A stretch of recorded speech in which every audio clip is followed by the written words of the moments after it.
नमस्कार, माधुरीज किचनमध्ये तुमच्या सगळ्यांचे अगदी मनापासून स्वागत. संक्रांती विशेष रेसिपी आज आपण पाहणार आहोत. त्यात आपण गुळपोळी म्हणजेच तिळगुळ पोळी बनवणार आहोत. ही तिळगुळ पोळी अगदी सहजच महिनाभर टिकते, खुसखुशीत राहते, चिवट होत नाही. अगदी सोप्या आणि झटपट पद्धतीने भरगच्च सारण भरलेली अशी आज आपण तिळगुळ पोळी पाहणार आहोत. अजिबात फाटणार नाही म्हणून आज आपण एका टिप्ससोबत ही रेसिपी शेअर करणार आहोत. चला तर मग आता वेळ वाया न घालवता रेसिपीला सुरुवात करूया. त्यासाठी एका कढईमध्ये 1 वाटी तीळ घेतली. तीळ आपल्याला अगदी थोडासा तांबूस रंग येऊस्तर भाजून घ्यायचे आहे. तीळ आपली छान भाजून झालेली आहे. आता आपण एका ताटात काढून घेऊया. नंतर त्याच ताटामध्ये अर्धी वाटी आपण शेंगदाणे टाकून घेतले, ते सुद्धा भाजून घेतले. त्यानंतर आपली तीळसुद्धा छान अशी गार झाली. आता ती एका मिक्सर जारमध्ये काढून घ्यायची आणि त्यासोबतच शेंगदाणेसुद्धा साल काढून आपण यामध्ये टाकून याचं वाटण तयार करून घेणार आहोत. त्यानंतर आपण 2 वाटी गूळ घेतला, तो यामध्ये टाकून घेतला आहे. तो गूळ टाकल्यानंतर आपल्याला मिक्सर जारमधून सगळं सारण व्यवस्थित असं फिरवून घ्यायचं आणि त्यामध्ये थोडंसं जायफळ किसून टाकून घ्यायचं, म्हणजे खायला अगदी चविष्ट लागते.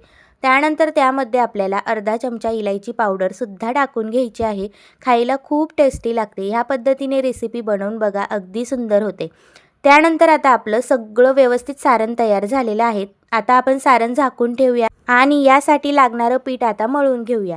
त्यासाठी काय करायचं, गव्हाच्या पिठामध्ये चवीपुरता मीठ टाकायचं आणि त्यामध्ये 1 ते 2 पळी तेल टाकून घ्यायचं, म्हणजे आपली जी तिळगुळ पोळी आहे ना, अगदी खुसखुशीत होते.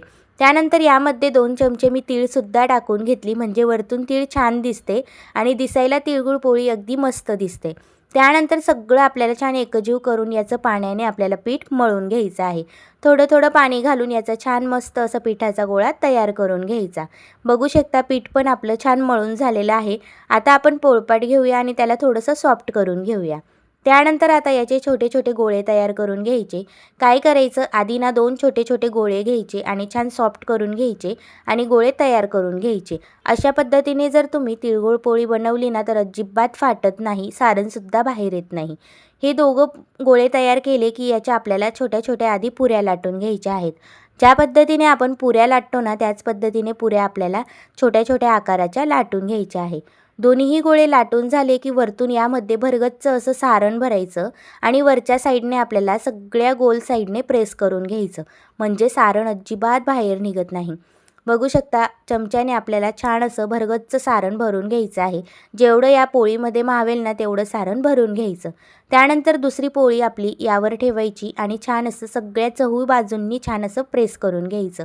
भरपूर पीठ लावायचं, म्हणजे पोळी अजिबात फाटत नाही आणि लाटतानासुद्धा पटकन अशी लाटली जाते. सगळीकडून तोंड बंद करून घेतलं आणि आता आपण हे अशा पद्धतीने पोळी लाटून घेणार आहोत. ही तिळगुळ पोळी जर अशा पद्धतीने बनवली ना, तर अजिबात एवढंसं सुद्धा सारण बाहेर येत नाही आणि चहू बाजूंनी छान असं लाटली जाते आणि फाटतसुद्धा नाही.